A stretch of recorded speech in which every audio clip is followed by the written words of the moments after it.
This is Michael Orrell for MobileBurn.com, and I have with me the HTC Ozone for Verizon Wireless. This is Verizon's version of the HTC Snap that Sprint is now offering. Like the Sprint model, this version lacks the trackball controller in the center that we'll see on the Dash 3G and the original HTC Snap that's sold in Europe and other parts of the world. Has a 4-row QWERTY keyboard.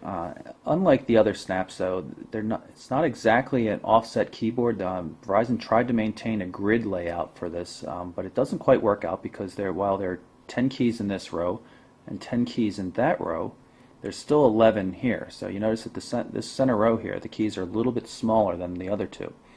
And that adds up to some kind of strange positioning. You can see the L is way left of the O key, which is not the case in a regular PC keyboard. In actuality, instead of being directly underneath it in a normal grid layout or slightly to the right of it on a PC keyboard, the L is way left, which makes it kind of weird. And many times while typing mobile burn for URLs and tests, I ended up putting a period or a comma in instead of an L. It's going to take some getting used to, but if you're using one phone all the time, which most people are, you'll adapt to it and you'll be able to deal with it.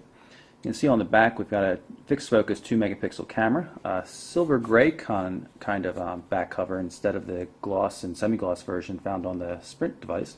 Still gloss on the front though, very attractive, nice volume control on the left edge.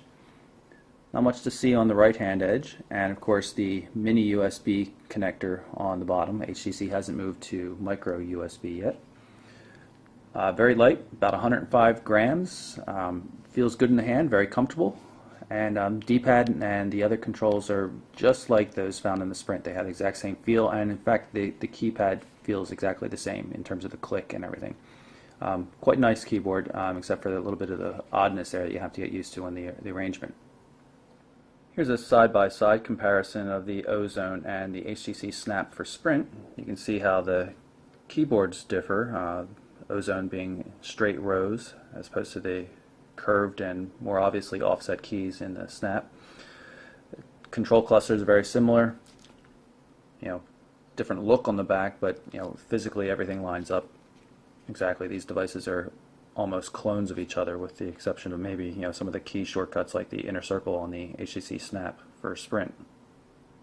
Take a look at the home screen on the Ozone. You can see it's the same sliding panels that we've been seeing on most Windows Mobile 6.1 standard devices. Although it does have the HTC add-ins like the weather panel here, which is quite nice. And of course there's a handy getting started panel at the bottom.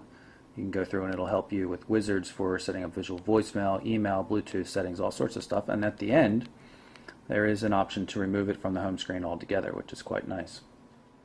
If you hold down the home key for a couple of seconds, it'll bring up the task manager. We're going to use that to switch over to the browser. This is the IE 6on6 browser, which means it does full HTML websites, as you can see. This is the Mobile Burn website. It's rendered pretty accurately, exactly the way you would see it on IE 6. Zooming is a little bit odd on this browser, though. You have to zoom out, pan to the spot on the page you want, and then zoom back in. It's a little counterintuitive, difficult to use, but it is better than what Internet Explorer, Pocket Internet Explorer, was capable of doing before. See, it has normal favorites and pull up mobile websites as well. This is the Mobile Burn mobile version. There are two ways to get to your email quickly. You can select the email panel, or you can access the dedicated key down here. And like this T-Mobile version, there is no inner circle, HTC inner circle email function, which is a shame. But again, you press that button and get to the email messaging client quickly. We're going to select the Gmail account, and we have a file with some attachments here, so you can see them. Here's a spreadsheet.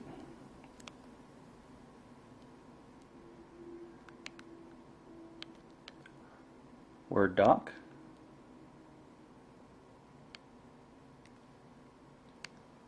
You can see it supports HTML text, formatting, bolds, colors, fonts, everything like that.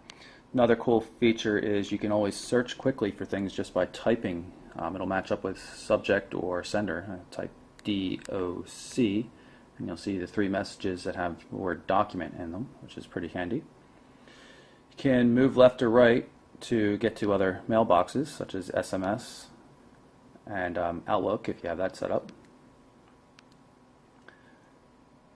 Threaded SMS, you can see here, this is a free message that came in from Verizon for something, telling us about visual voicemail, which the device also supports. So we just type in a message here.